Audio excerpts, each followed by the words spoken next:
Welcome back to the Backseat Startup Podcast with your host, Andrew Hutton. All right, everybody, welcome back to the Backseat Startup Podcast. I'm your host, Andrew, and I'm so privileged to be welcoming my guest for today, Gevorg Babayan, who is the founder of LikeLocal, a really interesting travel startup that is, going even beyond the local experiences that I think you might be used to just with the modern day of Airbnb and everything like that. So excited for Gevorg to talk to us about what he's been building and excited to do what we do here on the Backseat Startup Podcast, and that's share some wisdom with the world. But Gevorg, welcome to the podcast. Really excited to have you.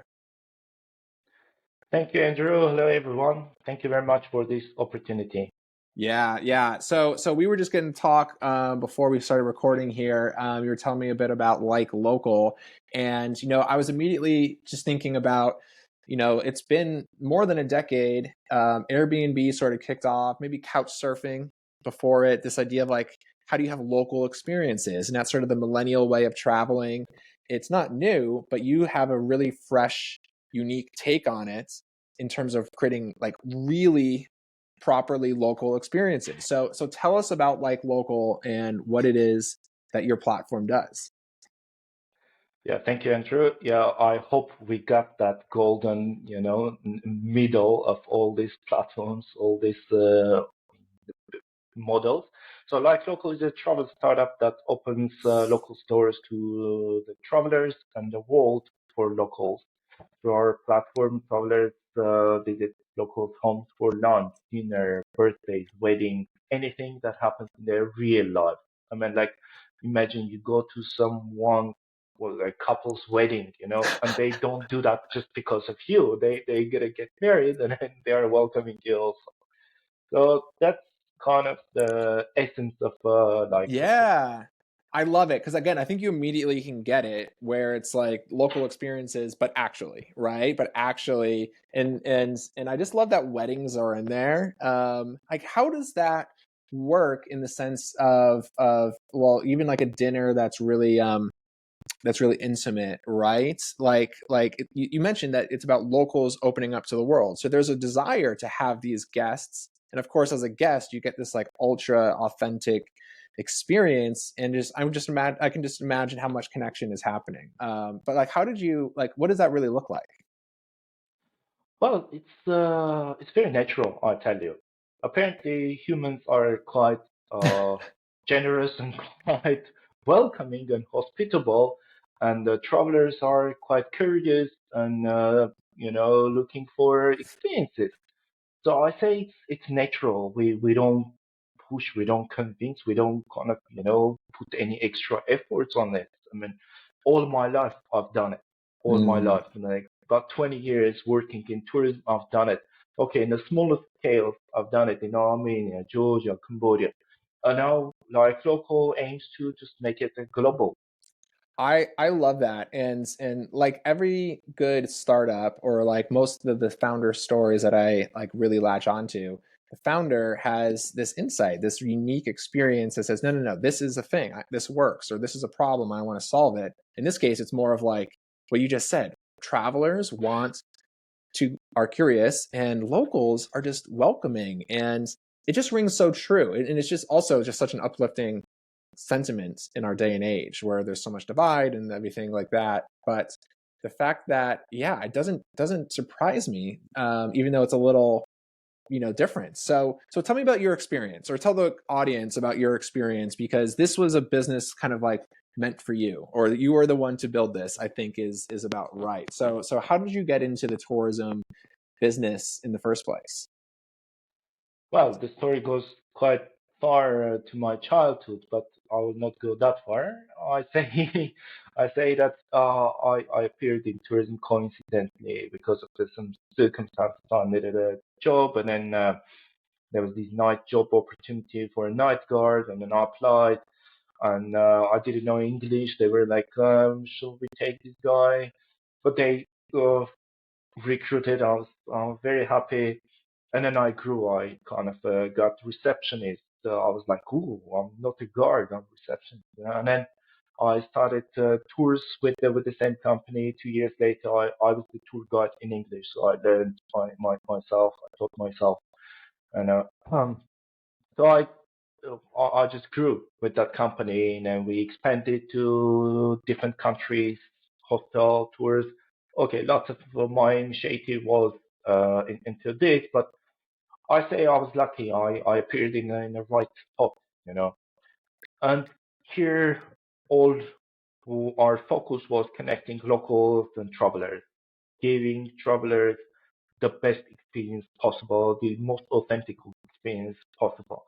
And then when I travel myself, I was like, uh, you can identify the touristic things immediately than the kind of. So I always wanted to go that behind the closed doors. And when I was in Cambodia, I remember among the expats, there would be kind of a competition. Who attended more weddings? I was a loser, I tell you. I attended the only wedding only at the end of my kind of 2 years stay, only at then. But they were kind of other expats like, yeah, the 10 weddings, the 15 weddings. I was like, Wow, I that's was jealous. amazing. I tell you. Really? Wow. There's like a whole side to this world that, again, I can like see the picture now that you're painting it, but I've obviously not experienced that. I've experienced things almost there, but not all the way there that you're describing, where it's just, it doesn't take much to just get embedded, almost experience to. So how do you get invited to a wedding actually when you're an expat in Cambodia? Do you just know Well, somebody? Do you like... someone invites you. I mean, people are very generous and hospitable. We need to remember that when we travel. Yeah. We need to remember that. I've seen people who travel all the world, like every country of the world, and then I spoke to them, and then I said, like, you go to these war zones, you go to these crazy places. How? People see what energy you carry while you're here, and they don't harm you if you're kind, if you're here for for no harm, just out of curiosity. So we need to Yeah. remember people are kind and they invite you. Now, like locals, of course, the concept is that we need to have it regularly. So we have corporations with the wedding organizing industry in the countries, and they kind of, get. So we solve our problems, and it works. That's so cool. I just really dig the concept. Like, again, everyone's traveled somewhere and thought, man, I'm eating at a tourist trap. Man, I'm absolutely just eating whatever food. It sounds authentic, but I just know it's not, right? And you like, I've had many trips where I feel that, and you search off the beaten. But how do you find off the beaten path? You search on Yelp, you search on whatever. It's kind of impossible, right? So I think that's the problem you're solving for the kind of millennial modern traveler who really wants to have these experiences. And it's just one step further to know that people are wanting them to be there as well, right? At a dinner or a wedding or whatnot. But again, the idea of a wedding sounds really fun, right? Like, go experience a wedding in a culture that you're visiting. So tell us, just to round us out the story. So now the audience knows a bit more about your background, Gevorg. They know you're tourism, deeply in the industry. You're Armenian. Do you live in Armenia now, or are you further abroad? Well, I'm in Moscow now. Oh, okay. I Man of the world. uh, uh, I lived in Armenia. I lived in several places. I lived in Timor-Leste. I lived in Cambodia, Georgia, Armenia, now Russia. I was in US also for a couple of months. So it's just all over. You're, Uh, as one who starts a travel tourism business, probably should be maybe just sampling just the countries and building connections and everything. I think I wrote an article a couple of years ago, and I was saying that this is one of the cases when you must be your client to do this business. Man, I don't know what other businesses, but this one you must be your client.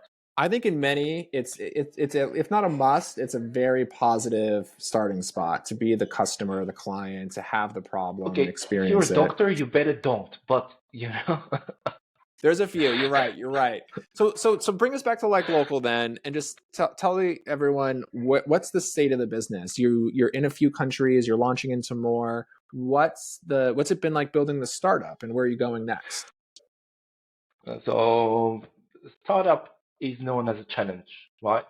But of course, uh, our challenge had even a challenge. We started 2020, and then tourism, you know what happened. We were in Armenia, and there was a war in Armenia in 2020. So and then Russian-Ukrainian conflict that affected too. But somehow 2022 we got this positive line, and I went back to Armenia from Russia, and there were lots of uh, migrants migrants from Russia in Armenia, and LikeLocal was the platform connecting them, connecting and showing Russians how is the life, how is the culture in Armenia, helping them integrate into the community. This year, I had the chance with traveling back to Cambodia and Vietnam, and I launched LikeLocal there. And later, now we're planning now to go to Nepal, and it's already in the process. Philippines, Tanzania, Namibia, Japan, Argentina. So there's a list of countries we're actively working right now to expand. That's so exciting. So yeah, right now you're serving a few tourists in a few countries. Tomorrow, many more, and that's really exciting that you're connecting into all these like the locals and creating these experiences. So, Gevorg, this is a really fun. I'm excited. I've worked on a lot of different startups in the tourism or travel space, and they all sound good, but you just built this one. This one's very real and very exciting. So, Thank you very much. let's jump to the second part of our session here, and we're going to go answer some questions from some strangers on the internet. And here, let me share my screen. We're going to find Reddit, and we're going to go see what people are up to. Today's episode of the Backseat Startup Podcast is brought to you by SeedScout. SeedScout is a cold outreach alternative that relies 100% on an autonomous double opt-intro system. Log in, pick a plan, and request intros to investors at ease. On SeedScout, know what investors are active, which ones have recently engaged, and send intro requests to ideal investors with a click of a button. Once connected, carry on the conversation over email and feel free to take it off platform.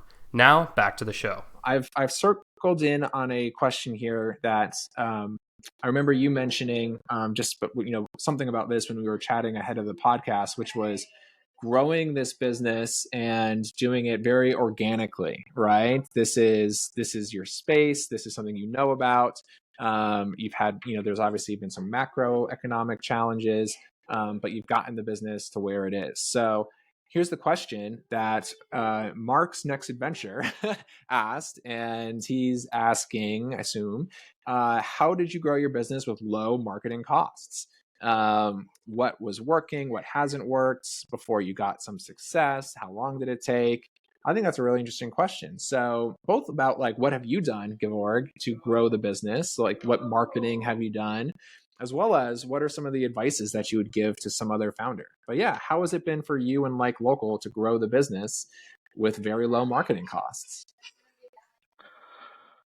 People, I have to say again, you need to find the right people to connect with the right people who are happy for the idea to help you to either be part of the company and push it with you, or just share their network and then share their among their friends. So that's what worked with me. I mean, being 20 years in this field, I had quite good connections, quite good network, and I reached every day some of them asking something, what they can do, how they can help me. So that's how it works, and also consistency and stubbornness, I would say. I like that you're admitting that. That's a positive. I mean, consistency is a positive. Stubbornness is the same thing, especially when it comes to marketing, right? Things don't work overnight all the time, and you have to stick with it. I think there's also this part about even the Reddit, you know. and I posted on Reddit how I can grow my sub organically. And then someone told me like 3 months, every day you post at least 2 posts, and then after 3 months you'll see. I said, okay, but I'll come after 3 months and comment if this is working. And he told me that you'll be too busy and too famous. You will not comment. So the trick is stubbornness wins over the algorithm.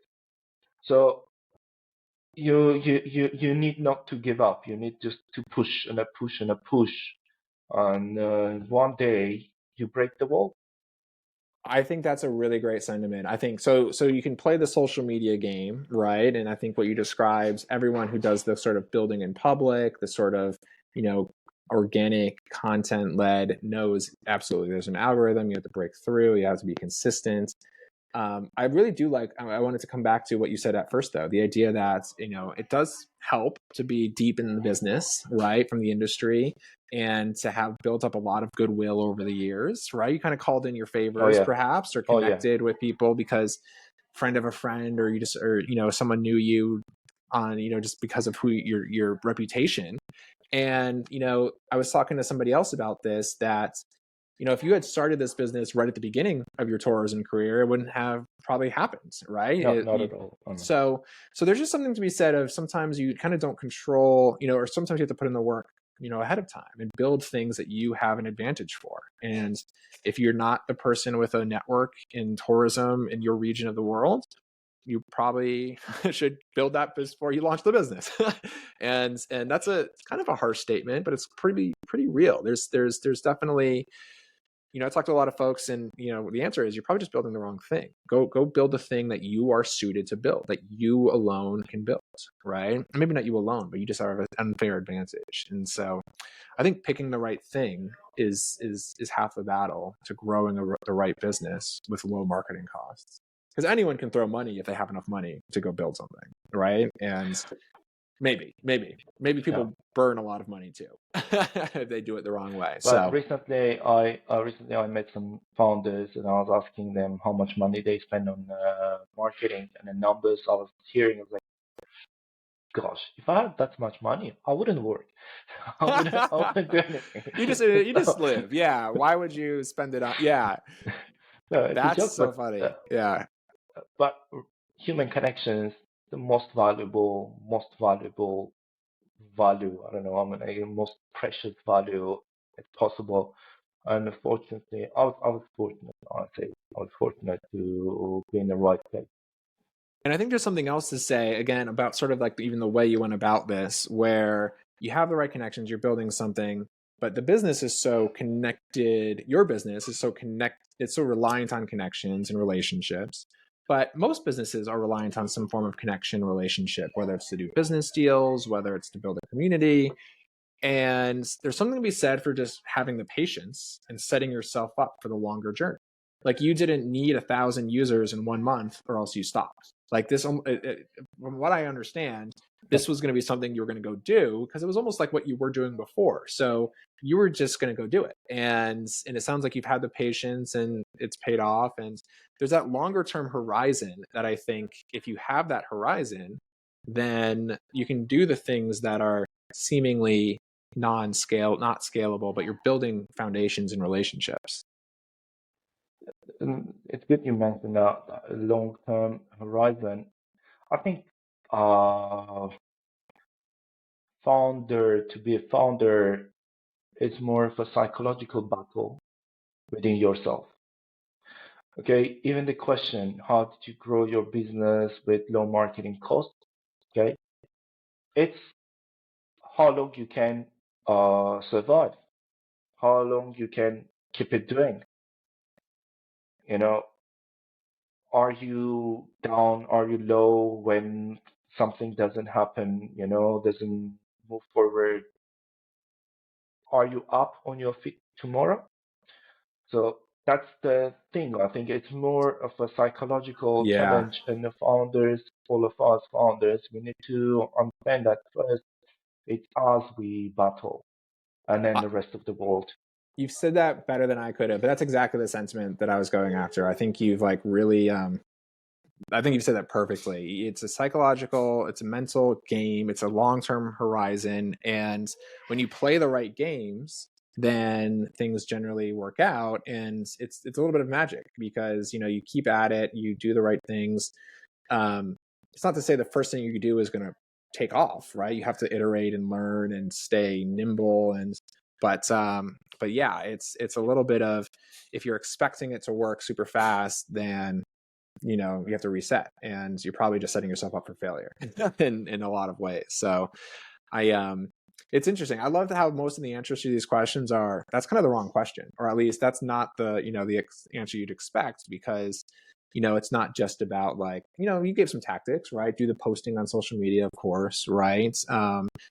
Build connections with people who have the right other connections, right? In terms of, hey, this is free, right? And somebody who might be a customer, or maybe you can have me on on your podcast, right? Or launch on a platform, or you hustle. You're doing the hustle, and you do those. Well, So actually, what I do now, what I do now, this is why I'm here, because I didn't have money, right? One of the reasons, and I was like, okay, take part in this competition. I use my Armenian network to vote and then get on the first spot, and then transfer that into a podcast which will be heard in US, right? So there's one of the I mean, if you're listening to this and you're not using StartupStage to grow your business, I mean, you should, and two, I think, again, the lesson behind that is there's opportunities out there. You just have to find them and use them, and find ways to take advantage, right? You have a network which allows you to go into another network, right? And it's all about trading up almost, right? It's that idea of little wins over here can help you get into the next thing over there.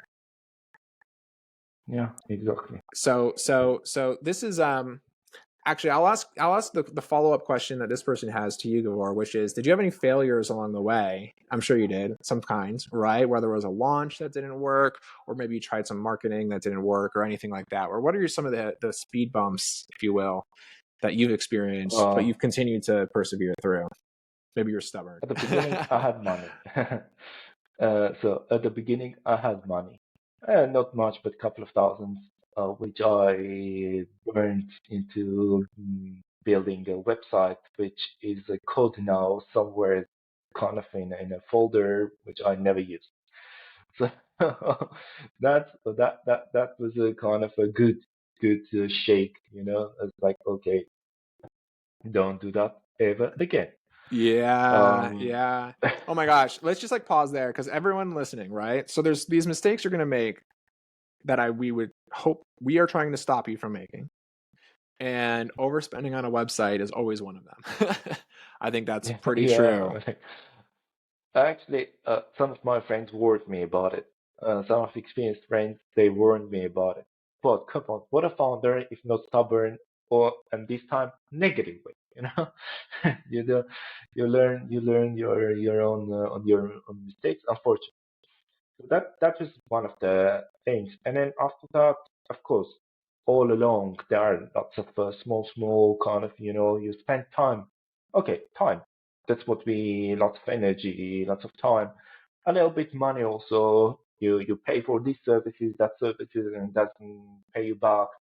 And then, fortunately, again, my experience in the previous and with HR, also the human connections, I arranged the things that, okay, whenever I want to stop this cooperation, I can stop this cooperation.